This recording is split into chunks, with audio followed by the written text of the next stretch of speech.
তারা খ্রিস্টান রাষ্ট্র যদি বানাতে চায়, এই জন্যই এটার মাথা ব্যথা হচ্ছে ইন্ডিয়ার যে 7 সিস্টারের মধ্যে যে ইয়াগুলো আছে, এর মধ্যে 65 to 75% আছে খ্রিস্টান আছে। যখন এই করিডোরটা ওপেন হবে, এই করিডোরের আরাকান আর্মিকে বাধ্য করা যাবে এবং চুক্তির মাধ্যমে বাধ্য করা যাবে, তোমাকে হিউম্যানিটেরিয়ান গ্রাউন্ড দিব, তাহলে এই রোহিঙ্গা জনগোষ্ঠীকে তোমাকে নিতে হবে। প্রফেসর ইউনুস অলরেডি নেভি এবং এয়ারফোর্স এর জন্য আলাদা বাজেট করতেছেন, চায়নার সাথে টার্কির সাথে ইয়া করতেছেন।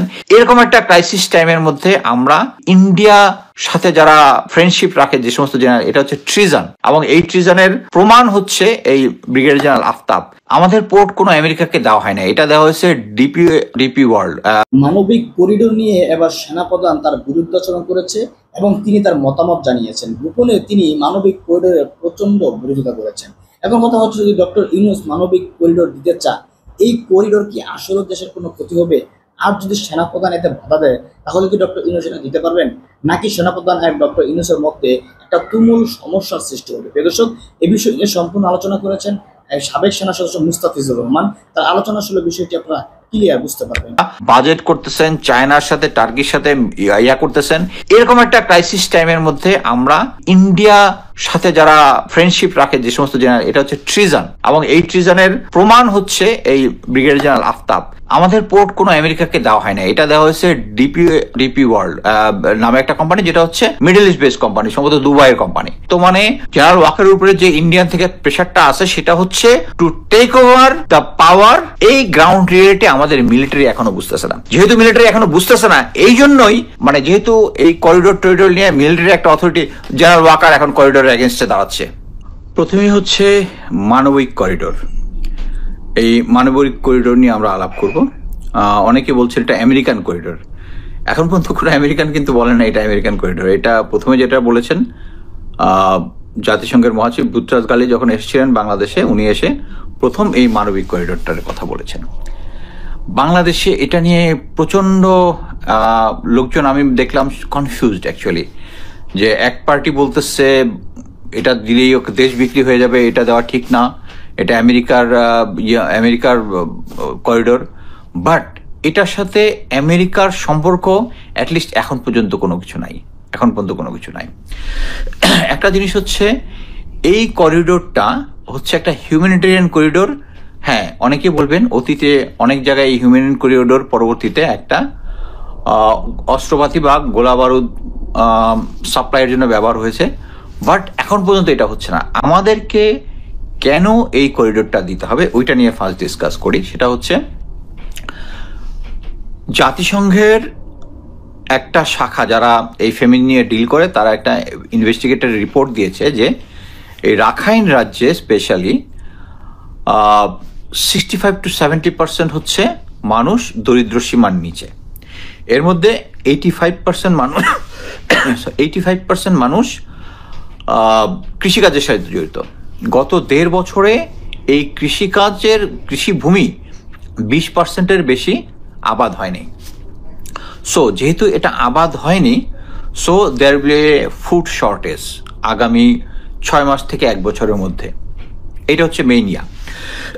এখন যদি আমাদের স্টেক হচ্ছে, আমাদের কাছে এখনো 15 থেকে 16 লক্ষ রোহিঙ্গা জনগোষ্ঠী আছে, যাদেরকে ইন্টারন্যাশনাল কমিউনিটি আমাদেরকে ইনিশিয়াল স্টেজে টাকা দিতে হচ্ছে এক একজনের জন্য মাসে $5,000। এখন $500। তাও এটা কমিয়ে দিয়েছিল প্রফেসর ইউনুস, তার ডিপ্লোমেসি দিয়ে কিছুটা বাড়িয়েছে। সো ফিউচারে এই জনগোষ্ঠীকে আমরা আজীবন টেনে নিয়ে যাব। এখন কথা হচ্ছে, এই করিডোর দিলে ভারত নাখোশ হবে, ইন্ডিয়া নাখোশ হবে, মায়ানমার জান্তা সরকার নাখোশ হবে। সো এখন এইদেরকে নাখোশ না করার জন্য আমরা এই বর্তমান 15 থেকে 16 লক্ষ রোহিঙ্গাকে খাওয়াইতে থাকবো, এবং এই ফেমিনটা যদি হয় তখন আরো 2-3-4 লাখ আসতে পারে, 2 থেকে 3 লাখ মিনিমাম আসতে পারে, যেহেতু ওইখানে খাবার নাই। দুর্ভিক্ষ হলে তারা আসবে, এবং আসলে আমাদেরকে তাদেরকে স্থান দিতে হবে আন্তর্জাতিক প্রেসারে। সো আমাদের উপরে আরো বহুতটা চাপবে। সো এই কারণে এই করিডোরটা আমাদেরকে দিতে হবে। আন্ডার এনি সার্কামস্টেন্স দিতে হবে। এখানে করিডোর দিলে এখানে বলতে পারেন যে করিডোর নিয়ে সর্বদলীয় রাজনৈতিক দল নির্বাচিত সরকার আসলে করবে, ইটস নট, ওই সময়টা তো আমাদের নাই। এখানে মেইন থিম হচ্ছে আমাদের এই রোহিঙ্গা সমস্যার সমাধান করতে হবে, যেহেতু এটা কি বলে, এটা জাতিসংঘের করিডোর, এবং জাতিসংঘ যদি এটা করতে চায় তাহলে প্রথমত বাংলাদেশের সাথে তাদের একটা এমইউ মেমোরান্ডাম আন্ডারস্ট্যান্ডিং সাইন করতে হবে, আরাকান আর্মির সাথে একটা করতে হবে, এবং কি বলে সামরিক জান্তা সরকারের সাথে করতে হবে। এটা মনে রাখতে হবে, সামরিক জান্তা সরকার ইচ্ছা করে এখান দিয়ে যতগুলো সাপ্লাই রুট আছে সবগুলো বন্ধ করেছে যাতে এখানে দুর্ভিক্ষটা হয়। কারণ দুর্ভিক্ষটা হলে যে সাধারণ জনগণ না খেতে না পারার পাশাপাশি আরাকান আর্মিও শর্টেজ অফ লজিস্টিকের মধ্যে পড়বে। আমি আগে একটা ভিডিওতে বলেছিলাম 2022 সালে আরাকান আর্মি আমাদের কাছে লজিস্টিক সাপোর্ট চেয়েছিল, যে লজিস্টিক সাপোর্ট দিলে তারা ফিউচারে রোহিঙ্গাদেরকে গ্রহণ করবে। এখন তারা লজিস্টিক সাপোর্টের স্কেয়ারসিটিতে আছে। সো এখন এই মানবিক সাহায্যটা দিলে এটা রোহিঙ্গাদের কাছে, আরাকান আর্মির কাছে যাবে। কিন্তু আমাদের রেসপন্সিবিলিটি হচ্ছে, যদি হয় সেটা হচ্ছে হিউম্যানিটেরিয়ান যে অ্যাসিস্ট্যান্সগুলো আসবে, মেইনলি ফুড, মেডিসিন, নিত্য প্রয়োজনীয় সাপ্লাই, যেটা আমরা ইউএনএ থাকাকালীন বিভিন্ন সময় দেখেছি এই জিনিসগুলা। সো এগুলা যখন আসবে, এগুলা প্রথমে ডাম্প হবে হচ্ছে, আনলোড হবে হচ্ছে আমাদের চিরাং পোর্টে। ওখান থেকে বাই রোড যাবে হচ্ছে ইয়ার যে গুমদুম বর্ডার যেটা আছে ইয়ার সাথে, মায়ানমারের সাথে, ওখানে একটা ব্রিজ তৈরি হয়েছে। আমি আশা করতেছি যে নর্মালি রুট সিলেকশন করলে ওটা দিয়ে পোর্ট থেকে ওখানে যাবে, এবং এটা যেহেতু less than 100 mile, so in between তারা যদি কোনো মানে গুদামজাত করতে চায়, এটা বাংলাদেশের ভিতরে হবে না। সো এটা হয়ে যাবে হচ্ছে মায়ানমারের ভিতরে। বাংলাদেশে যারা ডিপ্লোমেসি করতেছে, প্লাস হচ্ছে আমি যথেষ্ট প্রফেসর ইউনুসের প্রভাবের উপরে ভরসা রাখি, এই জিনিসটা যদি হয়, ইউএনএ এর আগে এ ধরনের হিউম্যানিটেরিয়ান অ্যাসিস্ট্যান্স যেখানে গেছে, হিউম্যানিটেরিয়ান অ্যাসিস্ট্যান্সের সাথে সাথে কিন্তু it's related with the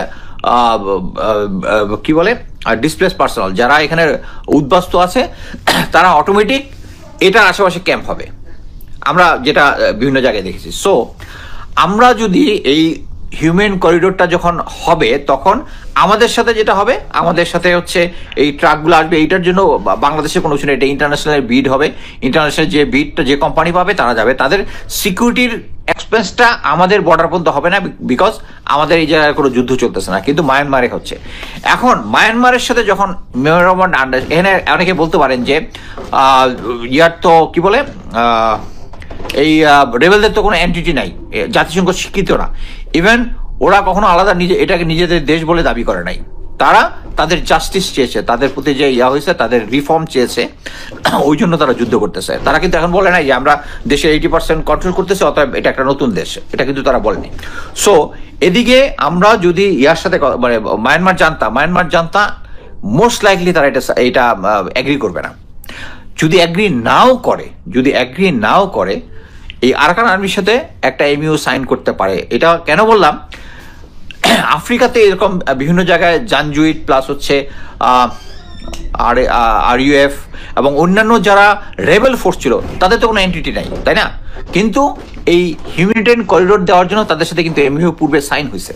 so এটা একই রকম ভাবে হবে, এবং যখন এই এমইউটা সাইন হবে তখন তাদের সাথে এখন একটা জিনিস বুঝতে হবে যে এই লজিস্টিকটা আরাকান আর্মিও, যেহেতু ওখানকার জনগণ হিসেবে কিন্তু আরাকান আর্মিও পাবে হিউম্যানিটেরিয়ান এইডটা, কারণ ওখানে ফুডের শর্টেজ, একজন সিভিলিয়ান একজন military, for both it is equal, কারণ এটা মানুষের রাইট, আবার হিউম্যান রাইটস ভায়োলেশন হবে যদি তাকে খাবার আমরা না দিই। এখন যেটা হবে, এই চুক্তিটা যখন হবে, আমরা কিন্তু ইউএনের সাথে যেহেতু অলরেডি প্রফেসর ইউনুসের একটা ভালো সম্পর্ক আছে, তাদেরকে প্রেশার ক্রিয়েট করে কিন্তু এই করিডোর দিয়েই এই আমাদের যে এই কি বলে এই 16 লক্ষ আছে, 16 লক্ষ মানে part by part, session by session এদেরকে পুনর্বাসিত করা সম্ভব। অনুমান করা যায় যে বর্ডার থেকে অ্যাটলিস্ট 100 মাইল দূরে একটা তারা করবে, স্টোরেজ ফ্যাসিলিটি করবে, এবং ওইটার আশেপাশে ডিসপ্লেস পার্সন দিবে, এবং এটা তাদের মাধ্যমে চুক্তি করে এটা দ্বারা সম্ভব। ইভেন যদি চুক্তি নাও হয় তখন আমাদেরকে ফোর্স ইউজ করতে হইতে পারে, এটা হচ্ছে পরে, ওইটা সরকার করবে কিনা। কিন্তু এই মুহূর্তে আমাদেরকে মনে রাখতে হবে যে মায়ানমারে যদি ফেমিন হয়, আমরা গাজার জন্য স্ট্যান্ড ফর গাজা করে ফেলতেছি। এখানে যে মুসলিম আমাদের একই কি মাযহাবের লোকজন যে এখানে নির্যাতিত হচ্ছে, ওইটা কি আমাদের চোখে পড়ে না? এটা তো আমাদের পাশের। আমি নিজে ব্যক্তিগতভাবে বলেছি যে আমি চাই যে পাশের দেশে যদি আমরা মিলিটারি ফোর্স করি, ফিউচারে এটা আমাদেরকে ফ্যাসিলিটি দিবে। বাট অনেকে মনে করে যে আচ্ছা ঠিক আছে, এটার জন্য চায়না খেপবে, ভারত খেপবে। বাট অ্যাকচুয়ালি আমাদেরকে সমাধান করতে হবে হচ্ছে রোহিঙ্গাটা প্রত্যাবর্তন। এইটা হচ্ছে হাই এজেন্ডা। এই হাই এজেন্ডা যদি হয়, আমরা যদি শুধু করিডোর দেই, আমাদের মিলিটারি কোনো ইনভলভমেন্ট হচ্ছে না। এখানে ইউএন এর সাথে আমাদের চুক্তি হচ্ছে, এখানে চায়না বা ভারতের আমাদের উপর নাখোশ হওয়ার কোনো কিছু নাই। হ্যাঁ, নাখোশ হওয়ার কিছু আছে, সেটা হচ্ছে তারা পরবর্তীতে এই মানে ইন্ডিয়া এখন যেটা করতেছে, তাদের সাথে আরাকান আর্মিরও সম্পর্ক আছে, ইয়ারও সম্পর্ক আছে, জান্তা সরকারও আছে। কিন্তু মনে রাখতে হবে জান্তা সরকারের সাথে তার সম্পর্কটা বেশি, কারণ জান্তা সরকারের পক্ষে এই আরাকান আর্মির একজন জেনারেল ও 5 জন সদস্যকে এখন থেকে সম্ভবত 20 বা 25 বছর আগে আন্দামানে নিয়ে তাদের কয়েক জেনারেলকে মেরে ফেলছে জান্তার পক্ষ নিয়ে। ওইটা এখনো এই কি বলে আরাকান আর্মি এটা সেলিব্রেট করে দুঃখের সাথে। সো তারা কিন্তু এই জিনিসটা ভুলে না, এবং ভালো মতোই তারা জানে যে আরাকান আর্মির সাথে শেষ পর্যন্ত হবে না। আমাদেরকে, আমাদের ডিপ্লোমেসিকে ইন্ডিয়া একদম মানে আওয়ামী লীগ আমলে একদম শ্যাটার করে দিছে। এই রোহিঙ্গা জনগোষ্ঠীকে পাঠাইছে হচ্ছে জান্তা সরকারের পক্ষে ফাইট করার জন্য। এখন ওই যে 2022 সালে যখন আমাদেরকে সাপোর্ট চেয়েছিল, তারা কিন্তু বলেছিল যে তারা এই রোহিঙ্গাকে নিবে, আমরা না করে জান্তা সরকারকে দিয়েছি। যখন আবার জান্তা সরকারের লোকজন যখন বাংলাদেশে প্রায় 300 জনের মতো চলে আসছিল, আমরা তাদেরকে আবার ফেরত পাঠিয়ে দিয়েছি। সো এখানে অনেকেই বলতে পারেন যে এটা একটা দেশ, পার্শ্ববর্তী দেশ, কিন্তু একটা যে বাট বাস্তবতা হচ্ছে পার্শ্ববর্তী দেশের যে বাউন্ডারি পার্শ্ববর্তী দেশের যে লিগাল যে মিলিটারি বা border security, they are not covering. So who will do it? এখন যেটা করতেছে বাস্তব হচ্ছে ওখানে আরাকান আর্মি আছে। So we have to deal with Arakan army. আমি জানি যে আমাদের আরাকান আর্মির সাথে একটা যোগাযোগ আছে। সো এই জিনিসটা হচ্ছে মেইন ইম্পর্টেন্ট জিনিস, যে আমাদেরকে আমরা যদি আচ্ছা, অনেকে আরেকটা বলেন যে মায়ানমারে নাকি হবে। মায়ানমার তো এখন চাল রপ্তানি করতেছে। ভাই একটা জিনিস বুঝেন, যারা চাল রপ্তানি করছে ওটা হচ্ছে সরকার কন্ট্রোল করছে দেশের 20% এলাকা। ওই 20% এলাকায় তো খাদ্যের শর্টেজ নাই। সো ওদিক থেকে তারা চাল রপ্তানি করতেছে, বাট এইখানে তো চালের শর্টেজ আছে। সো ওইটা কোনো লজিক হলো না যে ওরা মায়ানমার যে সরকার যে চাল রপ্তানি করতেছে, সে এই দিকের খাবার ইচ্ছা করে বন্ধ করে দিচ্ছে লাইন অফ সাপ্লাই, যেন তারা স্টারভেশনে মরে, এবং আরাকান আর্মি লজিস্টিক শর্টেজে যে শেষ পর্যন্ত যেন সারেন্ডার করে বা তাদেরকে আন্ডারমাইন করতে তারা চাচ্ছে। এই জিনিসটা আমাদের মনে রাখতে হবে। এখন কথা হচ্ছে এখানে চায়না আমাদের সাথে রাক্ষস হবে কিনা, ইন্ডিয়া আমাদের রাক্ষস হবে কিনা। এখন আমরা বলতে পারি চায়নাকে যে ঠিক আছে, আমরা এটার মধ্যে জড়াবোই না, আপনি রোহিঙ্গাগুলা মায়ানমারের ভিতরে ঢুকাই দিয়ে যান, আসেন। ওইটাকে দিবে তারা? এখন পর্যন্ত যতবারই বলেছে তারা কোনো ওয়ার্কেবল সলিউশন দেয় নাই। আর ভারত তো শুধু প্যাচ লাগাই দিয়ে গেছে। এখন আর একটা জিনিস আসেন, সেটা হচ্ছে মোদি সরকার এখন পর্যন্ত ভারতকে মোটামুটি তার মানে হ্যাডাম দেখাইতে গিয়া মোটামুটি ম্যাসাকার করে ফেলছে। ইন্ডিয়ার সাথে একটা যুদ্ধের সিচুয়েশন করে তারা একটা এমন মায়ের খাইছে, খায়া দেশে এবং বিদেশে ভারতের ভাবমূর্তি এখন একটা চরম খারাপ পর্যায়ে গেছে। আমি এর আগে বিভিন্ন ইয়াতে ডিসকাস করছি, তার যে যত নেইবার আছে সবার সাথে তার খারাপ সম্পর্ক। একমাত্র আওয়ামী লীগ সরকার যখন ছিল তার সাথে ভালো সম্পর্ক, এইটাও গন। সো এখন যেটা হচ্ছে, আপনি যদি ভারতীয় মিডিয়া দেখেন, তারা ওয়াকার স্যারের গুণগান করতেছে যে general Waker is doing something, আগামী 21 ডেজ 30 ডেজের মধ্যে কিছু একটা হয়ে যাবে। আওয়ামী লীগের যারা বন্ধু বান্ধব আছে আমার, বিভিন্ন জায়গায় বলতেছে আগামী 3-4 দিনের মধ্যে জেনারেল ওয়াকার নাকি কি ক্ষমতা দখল করে নিবে। বাট একটা জিনিস হচ্ছে, আমি এটা বিশ্বাস করি না, এরকম হবে না। কারণ সেনাবাহিনীর যে জুনিয়র অফিসার যারা আছে, সৈনিক যারা আছে, তারা এটা চায় না। কয়েকদিন আগে জেনারেল ওয়াকার ওইটাই চেষ্টা করছিল ফলস ফ্ল্যাগ করে, যে সেনাবাহিনীকে এনটিএমে রেখেছিল কি জন্য, যে প্রেসিডেন্ট ছুপ্পুর বাসা আর যমুনা যেখানে প্রফেসর ইউনুস থাকে, এখানে ছাত্র জনতা অ্যাটাক করতে পারে, এই জন্য দেয়া থাকতে হবে। পরে দেখা যাবে মানে ছাত্র জনতা তো এই সরকারকে টপল করতে তো যাবে না। সো তারা যদি সৈনিকরা যদি ওখানে যায় গিয়া করে, দেখা যায় জেনারেল যারা আছে তারা তো সরকার পতন করে ফেললে তখন আর কিছু করার থাকবে না। এটাই ছিল, বাট এটা সফল হয় নাই। এবং আমি মনে করি যে বর্তমানে জেনারেল ওয়াকারের উপরে যে ইন্ডিয়ান থেকে প্রেশারটা আছে সেটা হচ্ছে to take over the power, এবং তাহলে ইন্ডিয়ার মধ্যে তখন উল্লাস হবে, তখন মোদী সরকার দেখাবে যে I have taken control of Bangladesh again, যেটা বাস্তবের সাথে একদম মিলে না, কারণ ছাত্র জনতা এটা কখনোই হতে দেবে না। কিন্তু এই গ্রাউন্ড রিয়েলিটি আমাদের মিলিটারি এখনো বুঝতেছে না। যেহেতু মিলিটারি এখনো বুঝতেছে না, এই জন্যই মানে যেহেতু এই করিডোর টরিডোর নিয়ে মিলিটারি একটা অথরিটি, জেনারেল ওয়াকার এখন করিডোরের এগেনস্টে দাঁড়াচ্ছে, রাজনৈতিক দলগুলো করিডোরের এগেনস্টে দাঁড়াচ্ছে। বাট আমি একটা জিনিস বলি, এই জায়গায় এই যে জাতিসংঘ যে রিপোর্টটা দিয়েছে ফ্যামিন হবে, এটা যদি ফ্যামিন হয় তাহলে আমরা আমাদের ধর্মীয় দিক থেকে, সামাজিক দিক থেকে, রাজনৈতিক দিক থেকে, সব দিক থেকে লুজার হব। যদি ওখানে একটা ফ্যামিন হয়, আমরা তাদেরকে যদি সাহায্য না করি, এই করিডোরটা যদি না দেই, তাহলে সারা দুনিয়া আমাদেরকে ব্লেম করবে। We stand with solidarity with Gaza, but we don't stand with our Rohingya people. They are the Muslim brothers. So এই জিনিসটা যারা বলার চেষ্টা করতেছেন যে এই করিডোর দিলে দেশ বিক্রি হয়ে যাচ্ছে, আমেরিকার ইচ্ছাতে হচ্ছে, এখন পর্যন্ত আমেরিকা কিন্তু এটার মধ্যে কোনো কিছুই না। আমেরিকা এই ইয়াটা ফ্লোট করছে হচ্ছে জাতিসংঘের কি বলে বুটাস গালি, যে সরি জাতিসংঘের যে মহাসচিব যে সে যখন বাংলাদেশে এসেছিল। সো এখানে ফিউচার এখন যেটা হবে অ্যাকচুয়ালি ইয়া থেকে পোর্ট থেকে যে আইটেমগুলা মেনলি ফুড, মেডিসিন আর সামগ্রী, এটার জন্য যখন কন্টেনার আসবে তখন কিন্তু ইউএন এর প্রতিটা সেক্টর কিন্তু সার্টিফাই করবে এখানে কি কি জিনিস আছে, তারপরে এটা ট্রাকে করে চলে যাবে। আমাদের দেশের কিন্তু কোনো ইনভলভমেন্ট নাই, তারা ট্রাক দিয়ে চলে যাবে হচ্ছে ঘুমদুম বর্ডার হয়ে মায়ানমারে চলে যাবে, তখন ওখান থেকে হবে আরাকান আর্মির রেসপন্সিবিলিটি। সো আমাদের কিন্তু করিডোর দিলে আমরা কিন্তু কোথাও কোনো যুদ্ধেও জড়াচ্ছি না, কোনো ক্রাইসিসেও জড়াচ্ছি না। ইন্ডিয়া আমাদের বন্ধু, চায়না আমাদের বন্ধু, তাদেরকে আমি রাগাচ্ছি না। সো এখানে করিডোর এগেইনস্টে কথা বলার কি আছে? হ্যাঁ, আমি যেটা মনে করি সেটা হচ্ছে এই করিডোর বিষয় নিয়ে সরকারের উচিত সভা সেমিনার করে জনগণকে জিনিসটা জানানো যে এইটা হলে আমাদের কি কি রেসপন্সিবিলিটি থাকবে। এখানে মানে এখানে আমরা মোট কথা হচ্ছে এখানে মেইন কাজ হচ্ছে রোহিঙ্গাদের ফেরত দেওয়া। মোট কথা হচ্ছে রাজনৈতিক দলগুলা আইদার বলবে যে রোহিঙ্গাদেরকে এইভাবে ফেরত পাঠানো সম্ভব, এখন করিডোর দেওয়ার দরকার নাই, যদি তারা সমাধান দিতে পারে দিবে, আর না হলে এটা মেনে নিতে হবে। এবং এটা যদি না নেই, আমরা আন্তর্জাতিক একটা জিনিস সবাই মানে কমন এখন যারা এই ইউনিট সরকারের বিরোধিতা করতেছে তারা হচ্ছে যে আমেরিকার বন্ধু মানে হচ্ছে একটা ক্রাইসিস, এবং প্রফেসর ইউনুস হচ্ছে আমেরিকার বন্ধু। একটা জিনিস মনে রাখবেন, আমার বন্ধু যদি আমেরিকা হয়, ঠিক আছে, এখন আমেরিকার একটা ইন্টারেস্ট আছে, এখন আমার যে ইন্টারেস্ট আছে এই আমার ইন্টারেস্ট এবং আমেরিকার ইন্টারেস্ট যদি মিলে যায়, এই সাপোর্ট দিতে আমার কি সমস্যা? আমি তো কোনো সমস্যা দেখি না। যে এখানে আছে আরেকটা সবাই জানি আমরা, স্পেশালি ইন্ডিয়া থেকে আমরা শুনেছি যে এখানে নাকি পার্বত্য এলাকাগুলো নিয়ে একটা খ্রিস্টান রাষ্ট্র হবে।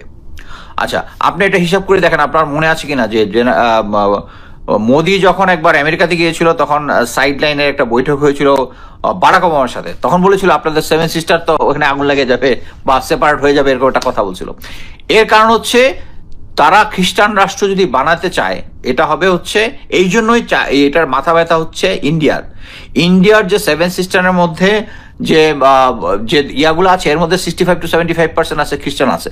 সো আমাদের ইয়াতে তো আমাদের হিলটাসে তো খ্রিস্টান অধ্যুষিত এলাকা নাই।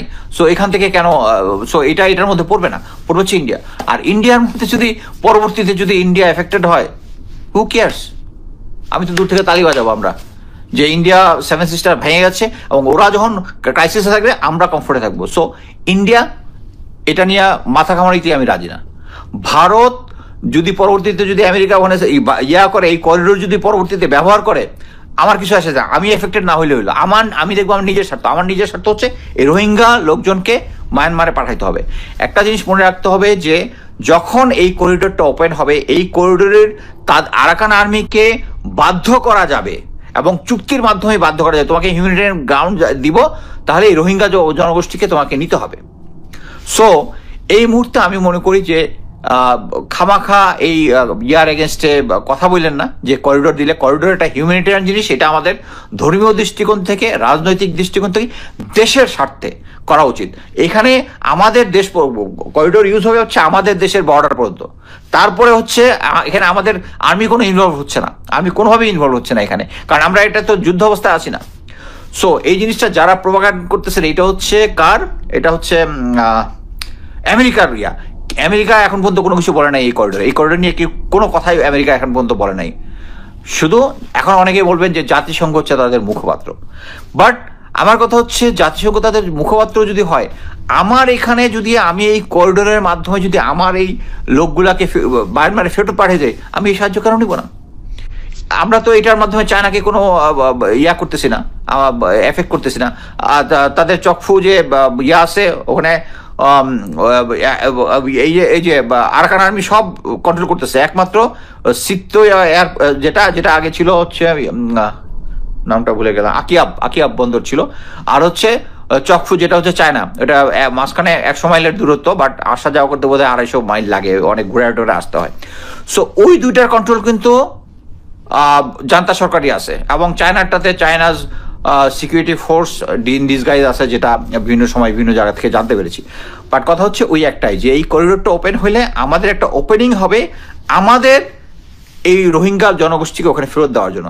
আর যদি আমরা না দেই, আরও লোকজন আসবে আমাদের এখানে, যেটা আমাদেরকে টেনে বেড়াইতে হবে।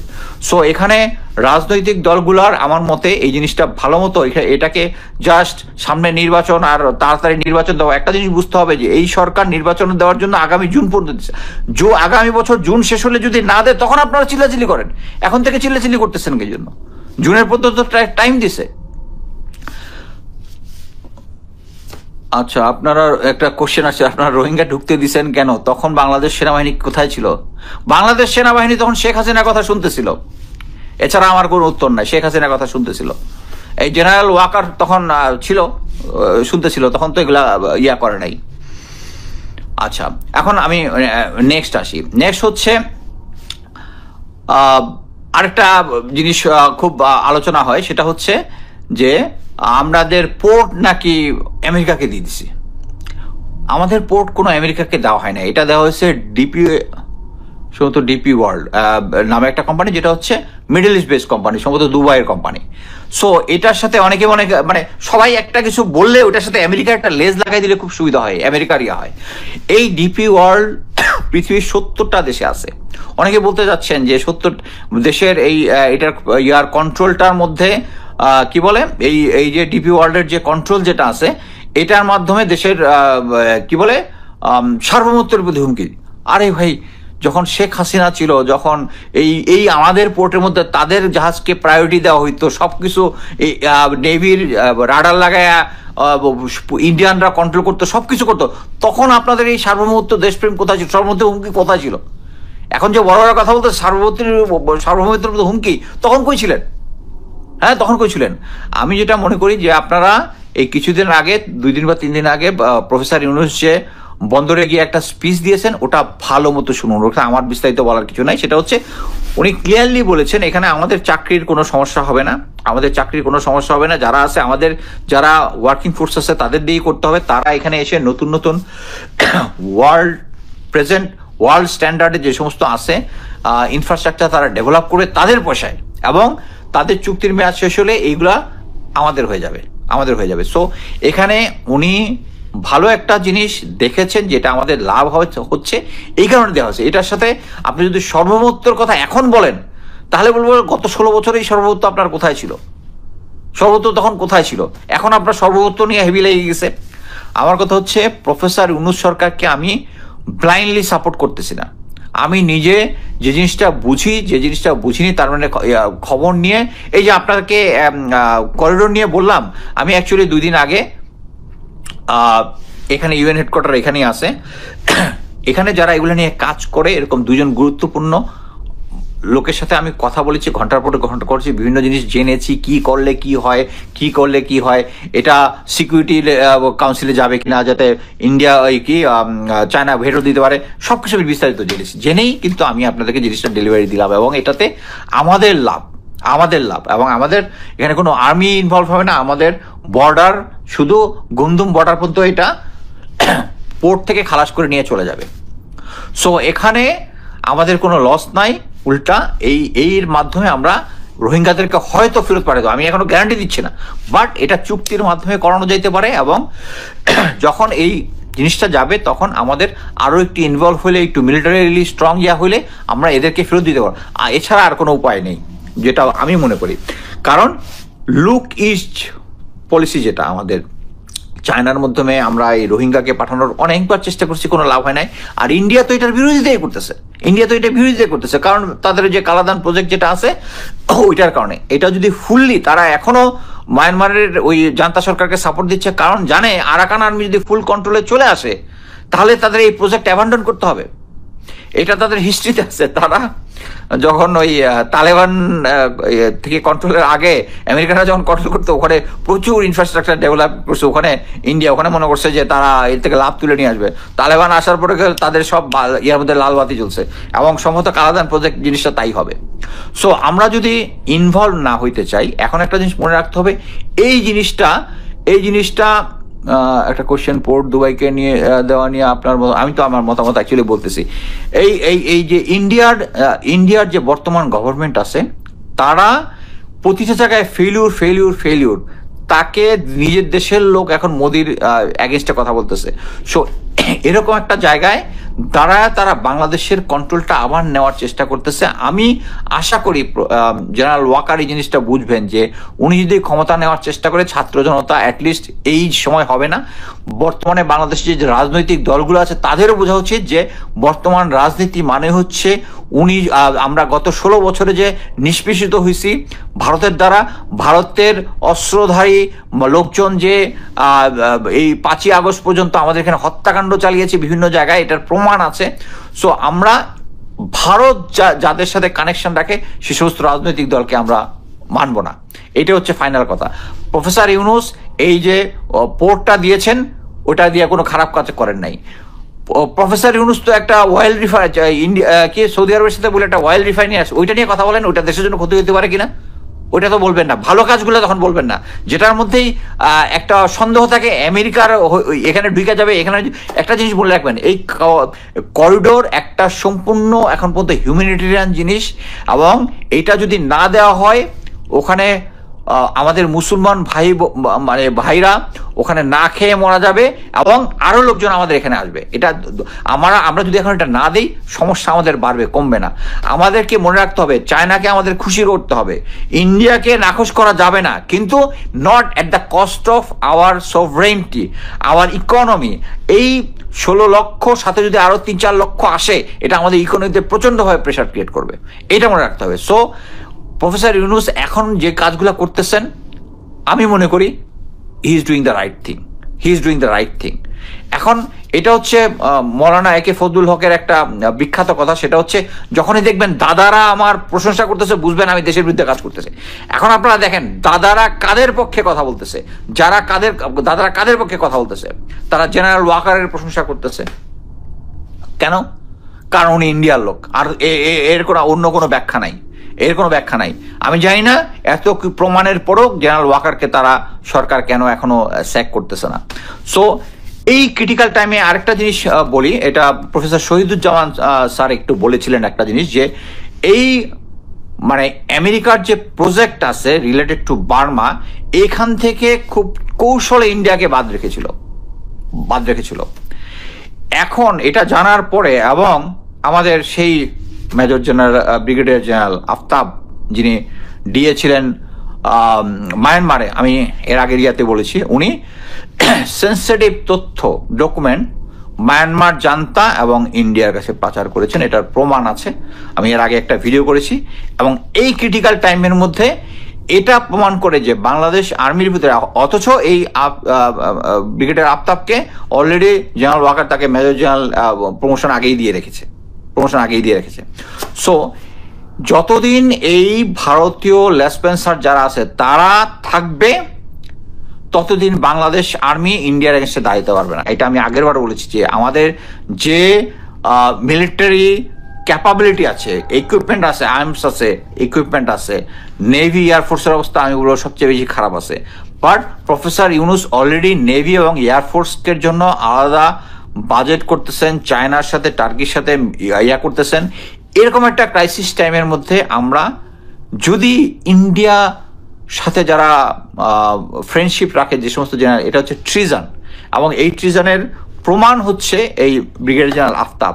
এবং আমি আবারও এই ভিডিওর মাধ্যমে আফতাবের বিচার দাবি করতেছি, এবং এটাতে যদি আমরা প্রমাণিত হওয়ার পরে যদি কঠোরভাবে ব্যবস্থা না নেওয়া হয় তাহলে আমাদের সেনা অফিসার সিভিলিয়ান কেউ বুঝবে না যে পাশের দেশের লোকের সাথে যদি আমরা দেশের সাথে যদি আমরা তথ্য আদান প্রদান করি এটা একটা দেশের সাথে দেশদ্রোহিতা। এই দেশদ্রোহিতার শাস্তি যুদ্ধকালীন সময়ে মৃত্যুদণ্ড, যুদ্ধকালীন সময়ে। সো এটা বলে আমার বক্তব্য শেষ করছি। আচ্ছা, যদি কোনো প্রশ্ন থাকে। আচ্ছা, সংযুক্ত আরব আমিরাত ভিত্তিক বন্দর পরিচালনা প্রতিষ্ঠান ডিপি ওয়ার্ল্ডকে চট্টগ্রাম সমুদ্রবন্দর না দিয়ে সোনাদিয়া দ্বীপ গভীর সমুদ্রবন্দর অথবা পায়রা সমুদ্রবন্দর দিলে ভালো হয়। এটার ব্যাপারে আমি যেহেতু স্পেশালিস্ট আমি এখানে মন্তব্য করতে পারবো না। মেজর ডালিম যে 30 জনকে কিক আউট করতে বলেছে, তাড়াতাড়ি আউট করুন, আপনার সাথে একমত। যতই অবস্থা না থাকুক নিজের হাতে চট্টগ্রাম সমুদ্রবন্দর থাকা উচিত। আশা করি আপনি দেশের স্বার্থে এই ব্যাপারটা বিশ্লেষণ করে দেখবেন। হ্যাঁ, আমি এটা নিয়ে কথা বলেছি এবং যারা এটা বুঝে তাদের সাথে কথা বলেছি। ইনফ্রাস্ট্রাকচার ডেভেলপমেন্ট আন্তর্জাতিক মানে নিয়ে যাওয়ার জন্য এটার আমি অল্টারনেটিভ দেখি না, এবং এটা আমাদের কন্ট্রোলেই থাকবে যদি এই চুক্তি ভিত্তিক টাইমটার মধ্যে তারা ইনফ্রাস্ট্রাকচার তাদের এই ইনফ্রাস্ট্রাকচার করতে, আপনি যদি যারা একজন স্পেশালিস্টকে দিয়ে করতে পারেন যে ইনফ্রাস্ট্রাকচার ডেভেলপ কত খরচ হবে ডেভেলপমেন্টে, এই খরচটা কিন্তু বাঁচাচ্ছেন প্রফেসর ইউনুস। সো আমি মনে করি এটা পারফেক্টলি ঠিক আছে। কেননা সব সমুদ্রবন্দরগুলো যদি বিদেশিদের হাতে দেওয়া হয় তাহলে তাদের নিজের স্বার্থে ব্যবহার করা যাবে না। নিজের স্বার্থে অ্যাকচুয়ালি ব্যবহার করা যাবে। আমরা তো 16 বছর নিজের স্বার্থে কিছুই ব্যবহার করতে পারিনি। সো এখন এই সিভিল একটা জায়গা বন্দর, এটার মাধ্যমে ইনফ্রাস্ট্রাকচার ডেভেলপমেন্ট হবে ভার্সেস দেশের স্বার্থে। এবং দেশের স্বার্থে তো আমরা এর আগে রাডারের কন্ট্রোলও তাদেরকে ইন্ডিয়াকে দিয়েছিলাম। ওইটাতে যদি সমস্যা না হয় আমি মনে করি এইটুক সমস্যা অ্যাকসেপ্ট করে যদি এই বন্দরে ইনফ্রাস্ট্রাকচারটা ডেভেলপমেন্ট হয়, ডেভেলপমেন্ট পরে হওয়ার পরে আমরা যখন সেই অনুযায়ী জিনিসটা সবকিছু শিখে ফেলবো তখন এই চুক্তির পরে আমরা নিজেরাই কন্ট্রোল করব। আচ্ছা, নেক্সট হচ্ছে আপনাকে একটা প্রশ্ন করলাম যে রবীন্দ্রনাথ ঠাকুরের মূর্তি কেন ভাঙা হয়েছিল, এটা সম্বন্ধে আমি জানি না রবীন্দ্রনাথের সঙ্গে কোথায় ভাঙা হয়েছে না হয়েছে। আর আমি এই রিলেটেড ব্যাপারে অ্যাকচুয়ালি বিশেষজ্ঞ নই। আমি বিশেষজ্ঞ হচ্ছে আমি যে জিনিসটা নিয়ে কথা বলতেছি পলিটিক্স, মিলিটারি এবং আচ্ছা ভাই, আপনার কথা ইউনুস সরকার শুনছে না, জানি না কেন। অ্যাকচুয়ালি আমার কথা কে শুনছে না শুনছে এটা নিয়ে আমি খুব একটা চিন্তিত না। আমি আমার পয়েন্ট একজন দেশের নাগরিক হিসেবে, সচেতন নাগরিক হিসেবে আমি যেটা বুঝতেছি এই জিনিসটা আমি বলছি।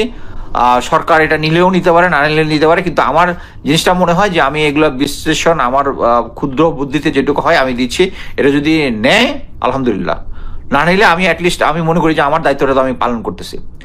আর যেহেতু আমার ভিডিও অনেকে দেখে, আমার মনে হয় সরকারের কাছেও যাওয়ার কথা জিনিসটা। আচ্ছা, নেক্সট কোনো কোশ্চেন। অল্প কষ্টে বিদ্যুৎ তৈরি করে দেয়া যাবে, তা দিয়ে সারা বাংলাদেশে চালানো যাবে। আপনি সবাই যারা দেশপ্রেমিক তারা সবাই আমার সাথে থাকবেন। Okay, Bengal army need to be prepare for the take over. হ্যাঁ, need to prepare for this take over. Which take over? আপনার সাথে একমত না।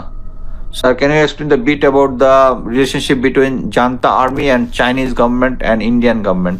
এটা অ্যাকচুয়ালি বলছি জান্তা আর্মি, চাইনিজ আর্মি প্রথমত কি বলে জান্তা গভর্নমেন্টের সাথে করছে, but at the same time তার রোহিঙ্গা আরএসও আরো কয়েকটা সংগঠন আছে, এরা সবাইকে অস্ত্র দিচ্ছে, সবার সাথে খাতির রাখতেছে।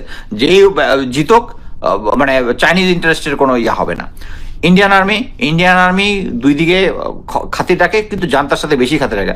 আরাকানের সাথে চলতি খাতির রাখে, আরাকান আর্মি তাদেরকে খুব একটা পাত্তা দেয় না। এটাই হচ্ছে তাদের রিস্ক পয়েন্ট, জান্তা আর্মি এটাই। আর আমরা হচ্ছে এর আগে পুরোপুরি জান্তা আর্মির সাথে যোগাযোগ করেছি, শুধু রাখতাম diplomatic relation. But present situation বুঝতে হবে যে আমাদের বর্ডারে জান্তা এখন যতই চিঠি লেখুক, যে কি আরাকান আর্মির সাথে যোগাযোগ করার জন্য তাদের ইয়ার প্রতি কি বলে তাদের সার্বভৌমত্বের প্রতি হুমকি। আমার কথা হচ্ছে ভাই তোরা আইসা তাহলে বর্ডার ইয়া কর, আমার সাথে বর্ডারের সাথে তো তোদের বিজনেস আছে, ওইটা এনশিওর করতে হবে, তো ওইটা এনশিওর করে তোমার লোক পাঠাও, তাও তো পারবা না, সো না পাঠাও, so I have to deal with them. So এটাতে কোনো সমস্যা নাই। Sir can you explain a bit about, আচ্ছা এটা বলেছি ওয়াকা সহ বাকি 30টা আচ্ছা স্যার একটা প্রশ্ন ছিল আপনার কাছে, যদি আরাকান আর্মিকে করিডোরের মাধ্যমে সাহায্য করা হয়, পরবর্তী তাদের কি বাংলাদেশ এটাকে আর কোনো সম্ভাবনা আছে, পরবর্তী তাদের কি বাংলাদেশের অ্যাটাক করার কোনো সম্ভাবনা আছে ঐতিহাসিক, ধর্মীয় বা অন্য কোনো কারণে? আমি মনে করি যে আরাকান আর্মি দুই ফ্রন্টে যুদ্ধ করা মানে অ্যাজ এ মানে মিলিটারি ট্যাকটিস স্ট্র্যাটেজিটা যারা ইয়া করে, তারা কখনোই দুই ফ্রন্টে এনে রাখবে না। এবং এই কারণেই মানে 71-এ চায়না ইন্ডিয়ার বড় বাজেট ছিল হচ্ছে, রয়ের বাজেট ছিল হচ্ছে পাকিস্তানকে আলাদা করে দেওয়া। এই যে আপনারা আগরতলা ষড়যন্ত্র মামলা, এটা ষড়যন্ত্র না, আসলেই হয়েছিল, মুজিবের সাথে রয়ের লোকজনের সাথে কথা বলেছিল, বাট এটা ভাঙার চেষ্টা করছে স্ট্র্যাটেজিক কারণে। সো এখানে মানবিক করিডোর দেওয়ার পরে আমাদেরকে অ্যাটাক করবে এটা আমি বিশ্বাস করি না। প্লাস হচ্ছে আমাদের আর্মি, ওদের আর্মিগুলো হচ্ছে অনেকটা আনকনভেনশনাল আর্মি টাইপ, বাট আমাদের আর্মিগুলো কিন্তু কনভেনশনাল আর্মি। সো দুই হেডে দুই দিক থেকে শত্রুকে আমাদেরকে অ্যাটাক করে নিবে, এটা আমি বিশ্বাস করি না। আর করিডোর মানে এরকম না যে এই করিডোর দিয়ে একটা অ্যাটাক পরিচালনা করবে, তা না। এটা হচ্ছে দর্শক আলোচনা শুনেছেন, শুনে স্পষ্ট বুঝতে পেরেছেন মানবিক করিডোর দিলে আসলে কি হতে পারে, এবং মিয়ানমার বা যুক্তরাষ্ট্রের সাথে এটা নিয়ে আলোচনা হচ্ছে মানবিক করিডোর নিয়ে। পাশাপাশি সেনাপ্রধান এটা বিরোধিতা করবে, এটা স্বাভাবিক, কারণ এই করিডোর না দেওয়ার জন্য হয়তো আমি মনে করি হাসিনার পতন হয়েছে। কারণ হাসিনা হয়তো বা এই করিডোর আমেরিকার নির্দেশে দিত যদি ভারত এতে বাধা না দিত। ভারত বাধা দেওয়ার কারণে হাসিনা না পারছিল মুখ খুলতে, না পারছিল কিছু করতে, সেই জন্যই কিন্তু হয়তো হাসিনার পতন হয়েছে। কিন্তু এখন বর্তমান যে সরকার, এই সরকার কিন্তু আর ভারতের দাবিদারি করে না, এই সরকার ভারতের পরামর্শ চলে না, অর্থাৎ ভারতপন্থী সরকার নয়, এটা একটা যুক্তরাষ্ট্রপন্থী সরকার মোটামুটি বলা যায়। কিন্তু তারপরেও এটা একটা নিরপেক্ষ কাজ, অথবা দেশের যদি ক্ষতি না হয়, তো এই জন্য আমেরিকাকে এই করিডোরটা দিবে। আর এই করিডোরটা দিলে সেনাপ্রধান বাধা হয়ে দাঁড়াচ্ছে এই কারণেই, কারণ সেনাপ্রধানও হাসিনা সরকারের নিয়োগকৃত একজন সেনাপ্রধান, আর এই নিয়োগকৃত সেনাপ্রধান হচ্ছেন ভারতেরও একজন, তার সাথে সম্পর্কিত রয়েছে, এজন্য তিনি এই করিডোরে বাধা দিতে চান বলে আসলে ধারণা করা হয়। দর্শক আলোচনাগুলো শুনেছেন, শুনে আপনার ব্যক্তিগত মতামত এবং আপনার ধারণাটা কি অবশ্যই কমেন্ট বক্সে কমেন্ট করবেন।